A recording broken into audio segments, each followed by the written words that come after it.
Bom dia, mais uma manhã com Deus, priorizando a palavra de Deus, e nesta manhã do dia 27 de março, nós vamos meditar de 2 Samuel, do capítulo 13 ao capítulo 15, que a paz do Senhor encha o teu coração nesta manhã. Nós vamos agora relatar algo muito triste que aconteceu na família de Davi. Tinha Absalão, filho de Davi, uma formosa irmã, cujo nome era Tamar. Amon, filho de Davi, se enamorou dela. Angustiou-se Amon por Tamar, sua irmã, a ponto de adoecer, pois sendo ela virgem, parecia-lhe impossível fazer-lhe coisa alguma. Tinha, porém, Amon um amigo, cujo nome era Jonadab, filho de Simeia, irmão de Davi. Jonadab era homem muito sagaz. E ele lhe disse: por que tanto emagreces de dia para dia, ó filho do rei? Não me dizes? Então lhe disse Amon: amo Tamar, irmã de Absalão, meu irmão. Disse-lhe Jonadab: deita-te na tua cama e finge que estás doente. E quando teu pai vier visitar-te, diz: peço-te que minha irmã Tamar venha e me dê de comer pão, pois vendo-a eu preparar-lhe a comida, comerei na sua mão. Deitou-se, pois, Amã, fingiu-se doente, vindo o rei visitá-lo. E Amon lhe disse: peço-te que minha irmã Tamar venha e prepare 2 bolos na minha presença, para que eu coma da sua mão. Então Davi mandou dizer a Tamar em sua casa: vai à casa de Amon, teu irmão, e faze-lhe comida. Olhe, antes de prosseguirmos, essa história nos traz um alerta muito grande. Sabe qual é? Cuidado com as amizades. Procure pessoas, amigos, que te aproximem de Deus. Pessoas aonde possa te dar bons conselhos, né? E não simplesmente satisfazer a sua vontade. O bom amigo é aquele que nos fala a verdade, mesmo quando ela não é muito bem-vinda a nós. O nosso amigo é aquele que nos aproxima de Deus, aquele que está firmado na palavra e nos traz alerta a respeito dos nossos sentimentos que contradizem a palavra de Deus. Aqui nós vamos ver que Jonadab, a palavra diz e trouxe uma característica sobre este amigo de Amon, que ele era muito sagaz. E quando ele fala muito sagaz, eu lembro de Gênesis, quão sagaz foi a serpente que enganou a Eva. Olha só, Davi disse para Tamar ir até a casa de Amon, né? Que ele estava deitado, e ela, uma filha muito obediente, foi. E ele estava deitado, tomou ela a massa, amassou, fez o bolo diante dele, cozeu, tomou a assadeira, virou os bolos diante dele, porém ele se recusou a comer. Disse Amon: fazei retirar todos da minha presença. E todos se retiraram. Então disse Amon a Tamar: traze-me comida na câmara e comerei da tua mão. Tomou Tamar os bolos que fizera e os levou a Amon, seu irmão, na câmara. Câmara aqui quer dizer quarto, né? Fala de uma intimidade maior, né? No seu recanto recluso, né? Na nossa realidade seria o nosso quarto. Quando lhe oferecia para que comesse, pegou-a e disse-lhe: vem, deita-te comigo, minha irmã. Porém, ela lhe disse: não, meu irmão, não me forces, porque não se faz assim em Israel. Não faça tal loucura, porque aonde iria eu com a minha vergonha? E tu serias como um louco em Israel. Agora peço-te que fales ao rei, porque ele não me negará a ti. Eles eram filhos, né, do mesmo pai, mas não da mesma mãe. Então, se ele falasse ao seu pai a realidade do seu coração, quem sabe ele poderia se casar com a sua irmã. Porém, ele não quis dar ouvido ao que ela dizia, mas deu ouvido para o amigo sagaz. Sendo mais forte do que ela, forçou-a e se deitou com ela. Depois, Amon sentiu por ela grande aversão. A maior era a aversão que sentia por ela do amor que havia lhe devotado. E disse-lhe Amon: levanta-te e vai embora. Então ela lhe disse: não, meu irmão, porque maior é esta injúria, lançando-me fora, do que a outra que me fizeste. Porém, ele não a quis ouvir. Chamou o moço que o servia e disse: deita fora e fecha a porta após ela. Trazia ela uma túnica de talhar de mangas comprida, porque era assim que se vestia as donzelas filhas do rei. Mesmo assim, o servo a deitou fora e fechou a porta após ela. Então Tamar tomou cinza sobre a cabeça, rasgou a túnica de talhar, as mangas que ela trazia, né, aquelas de manga comprida, que eram as donzelas vestiam, pôs as mãos sobre a cabeça e foi andando e clamando, né? Então imagina a cena de Tamar, né, saindo da casa de Amon, voltando para casa diante daquela vergonha. Então todos que olhavam e passaram por ela viram o que tinha acontecido, né? Absalão, o seu irmão, aqui Absalão era irmão de Tamar por parte de pai e por parte de mãe. Lhe disse: esteve Amon, teu irmão, contigo? Ora, pois, minha irmã, cala-te, é teu irmão.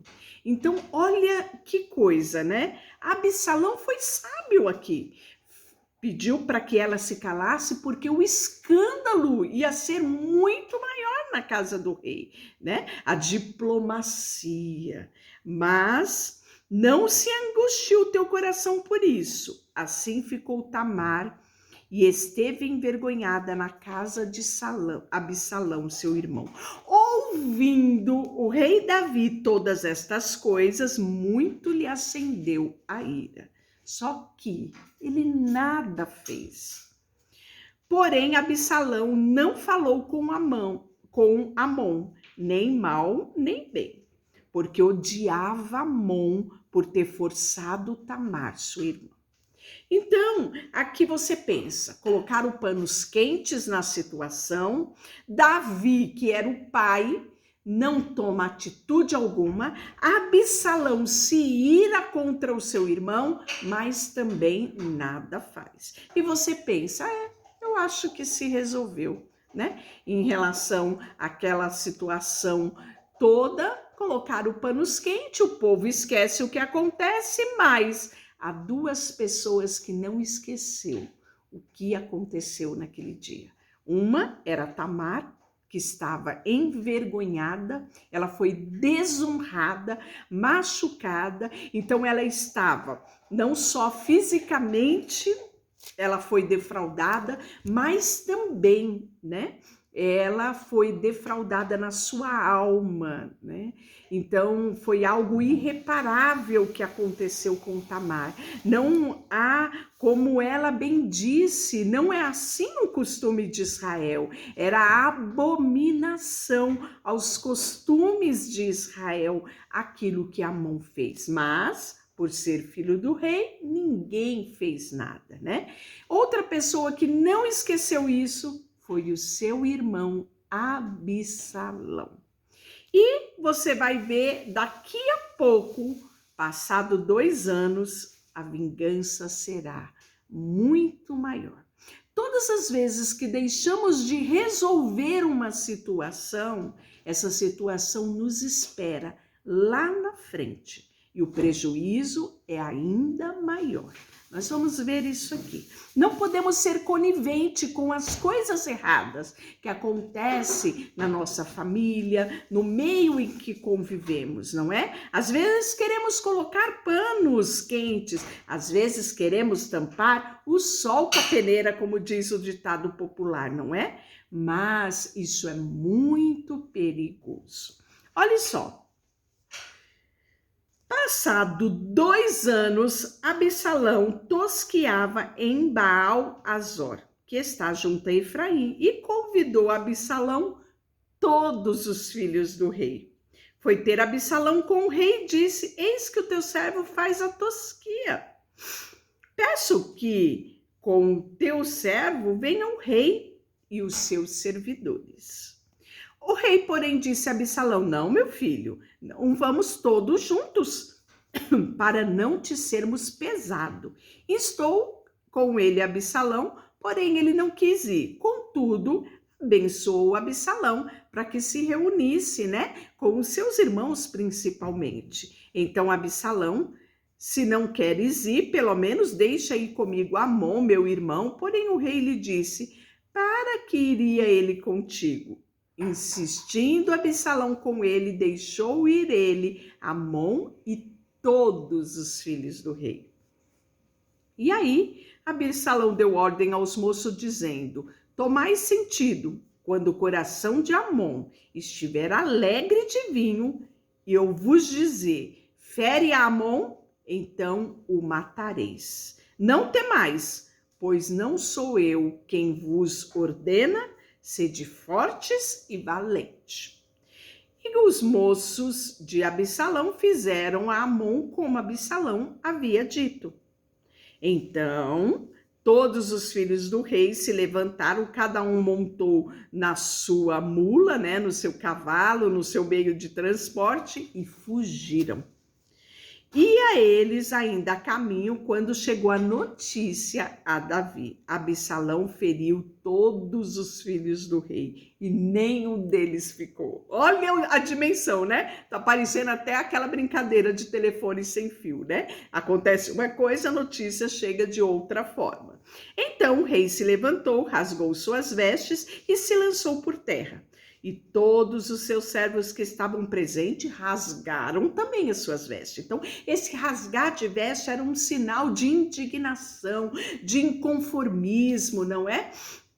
De humildade, de rendição em alguns casos. Aqui, realmente de revolta, de inconformismo, né?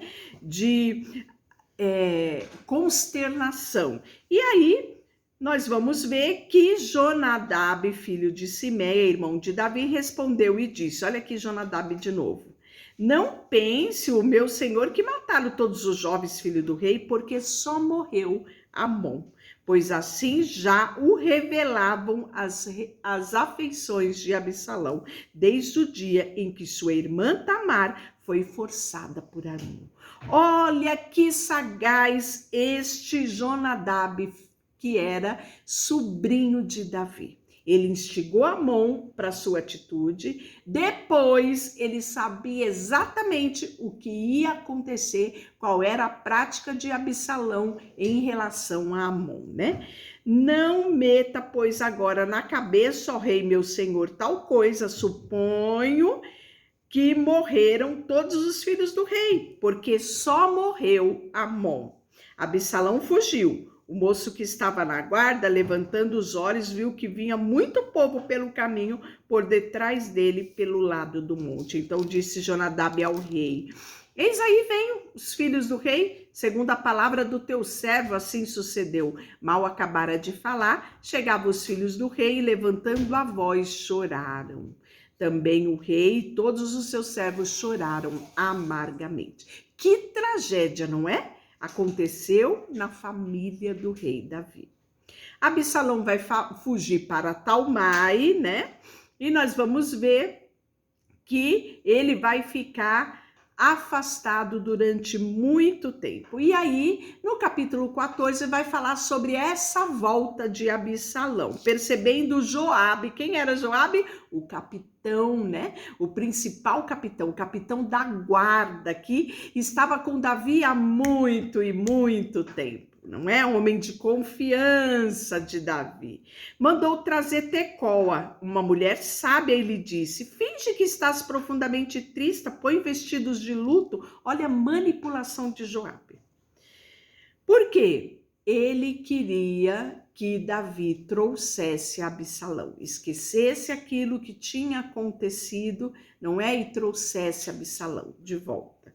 E aí, essa mulher Tecoa vai se apresentar de acordo com o pedido de Joabe, não é? E aí vai falar toda aquela apresentação, fala que morreu o marido, que ela era viúva, que ela era serva, que ela tinha 2 filhos que brigaram entre si, olha só, e não houve quem o apartasse, um feriu o outro e o matou, e eis que toda a parentela se levantou contra a sua serva, dai-nos aquele que feriu seu irmão para que matemos, a vingança da vida a quem ele matou e para que destruamos também o herdeiro, não é?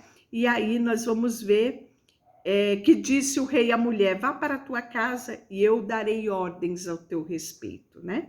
E disse a mulher Tecoa ao rei: a culpa, ó rei, meu senhor, caia sobre mim, sobre a casa do meu pai, porém o seu trono seja de inocentes. Disse o rei: quem falar contra ti, traze-me a mim e nunca mais te tocará. Disse-lhe ela: ora, lembra-te, ó rei, Senhor Deus, do teu Deus, para que os vingue o sangue e não se multiplique a matar e extermine meu filho. Respondeu ele: tão certo como vive o Senhor, não há de cair no chão nem um só cabelo do teu filho. Então, ou seja, aquilo que Joabe planejou, aquilo que ele manipulou através dessa mulher, ele conseguiu, né? E aí nós vamos ver que a mulher fala: ó rei, tu entendeste a minha posição e por quê? Contigo deve ser diferente. Então tá falando da relação do rei com o seu próprio filho, né? Absalão. E aí nós vamos ver que ela diz: por que temos que morrer? E somos como águas derramadas na terra, que já não se pode juntar, pois Deus não tira a vida, mas cogita meios para que o banido não permaneça arrojado da sua presença. Se vim agora falar esta palavra ao rei, meu senhor, é porque o povo me aterrorizou. Pois dizia a tua serva: falarei ao rei, porventura ele ficará segundo as palavras da tua serva. Porque o rei atenderá para livrar a sua serva da mão do homem que intenta destruir tanto a mim como ao meu filho e a herança de Deus. Dizia mais a sua serva: seja agora a palavra do rei, meu senhor, para com a minha tranquilidade, porque como um anjo de Deus, assim é o rei, meu senhor, para discernir entre o bem e o mal. O Senhor teu servo seja, o Senhor teu Deus seja contigo, né? E aí nós vamos ver que disse o rei: não é certo que a mão de Joabe anda contigo em tudo isso? Olha o discernimento que Davi teve em relação a toda aquela história, né? Toda aquela filosofia daquela mulher. E aí nós vamos ver que então o rei disse a Joabe: atendi ao teu pedido, pois agora traze o jovem Absalão. Inclinou-se Joabe, prostou-se em terra, abençoou o rei e disse: hoje reconheço que achei mercê diante de ti, ó rei, meu senhor, porque o rei fez segundo a palavra do teu servo. Levantou-se Joabe, foi a Jeru e trouxe Absalão a Jerusalém. E disse o rei: torne para a sua casa e não venha na minha face. Tornou, pois, Absalão para a sua casa e não viu a face do rei, né? Então o rei permite, né, o retorno de Absalão. E aí vai falar aqui no texto a beleza de Absalão, né? Era um homem muito, além de belo, muito que exercia muita influência. Você vai ver isso daqui a pouco na trajetória, né? Diz que não havia em todo Israel um homem tão celebrado por sua beleza como Absalão. E o texto fala que da planta do pé ao alto da cabeça não havia nele defeito algum. Deixa eu orar por você, Senhor, nesta manhã. Colocamos diante de Ti o nosso coração, a nossa vida. Pedimos que o Senhor nos ajude a caminharmos aqui nessa terra, não de acordo com os conselhos dos ímpios, mas de acordo com a Tua vontade e o Teu querer. Colocamos diante de Ti tudo que temos e tudo que somos. Em nome de Jesus, amém. Deus te abençoe.